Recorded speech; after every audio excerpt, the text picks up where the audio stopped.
Dobar dan i poštovanje i dobrodošli na kanal Dnevnik jednog astrologa. Da vidimo šta su nam danas sve naše divne zvezdice sa ovog predivnog neba spremile od mogućih događaja.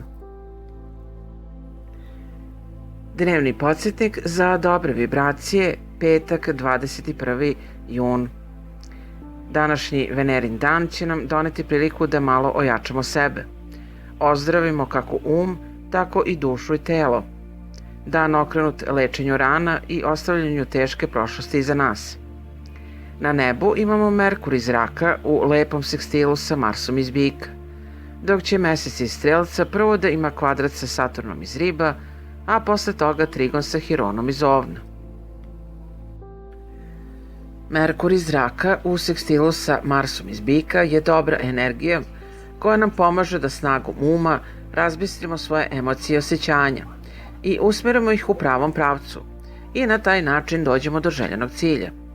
Ovaj tranzit nam donosi period od nekoliko dana kada ćemo mnogo brže i lakše i da razmišljamo, a dobro ćemo usklađivati i razum i emocije, a komunikacija će sa okolinom biti otvorenija i jasnija. Ovih nekoliko dana bit ćemo usmereni takođe na sve ono što je vezano za ideje, planove, dokumenta, birokratiju, organizaciju ne samo naše svakodnevnice, već i događaje koji treba da se realizuju u bliskoj budućnosti. Mnogo toga će biti vezano za obrazovanje, zakon, inostranstvo, trgovinu, tehniku. Ovo je odličan period da se, na primer, podnese molba za posao ili osmisli sam CV.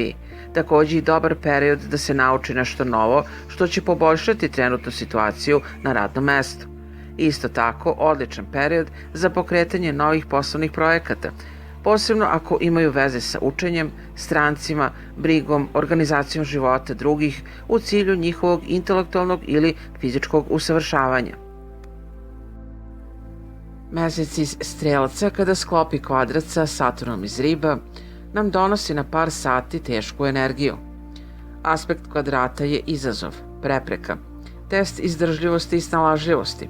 On nije negacija da se nešto neće desiti ni sada ni ikada, već samo pritisak kako od strane okoline, tako i pritisak zbog ličnih očekivanja.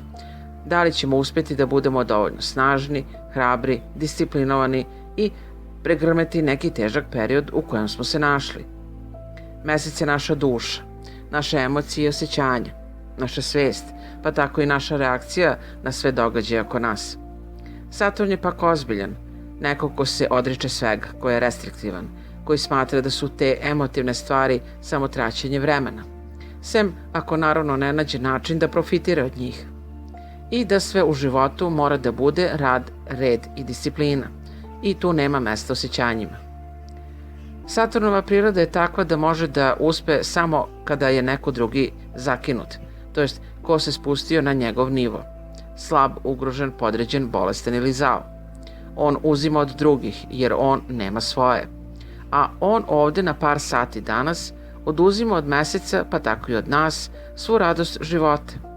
On će na par sati da ubedi ovaj mesec da je život teret, da je obaveza, odgovornost, da je surova realnost jedino mesto gde on može da obitava i da stalno mora da se osjeća podređeno, da se pravda, da se preispituje, da mora da ćuti kad mu se nešto brani ili nameću tuđe ideje.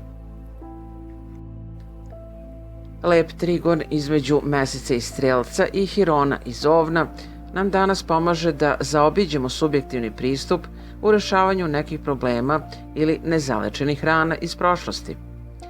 Toplina ovog trigona nas tako usmerava ka putu da kroz nežniji pristup nekom problemu ili tirani dođemo do rešenja.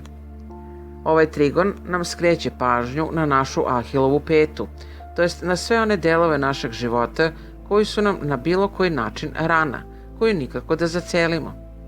Takođe uči nas ili nas samo podsjeća da je u redu biti drugačiji, da je potpuno okej da se ne uklapamo u ama baš svako društvo i da nema ničeg lošeg ako malo štrčimo iz gomile. Takođe skreće nam pažnju da ne dozvolimo da taj neki naš problem koji već dugo vremena nosimo sa sobom ili pak ta neka naša rana nam ne bude osnova za naš stav prema životu i drugim ljudima, to jest da ih ne koristimo kao nesvesni štit u cilju da se sklonimo iz neke za nas komplikovane situacije ili nekog odnosa sa nekim koji nas zbunjuje i budi osjećanje nesigurnosti i nelagodnosti. Meseci Hiron nas takođe danas mogu odvesti na put istraživanja naše podsvesti, našeg odnosa sa domom i porodicom, ali i željama vezanim za duhovno ili ezoteriju. Mudra izreka za današnji dan. Telo ne posjeduje dušu. Duša ne samo što posjeduje telo, nego ona usavršava i prosvetljuje to telo i ispunjava njegovu svrhu. Do sutra i ponovnog slušanja. Puno sreće i puno dobrih vibracija. Želim vam vaš astrolog Nevenka Blažik.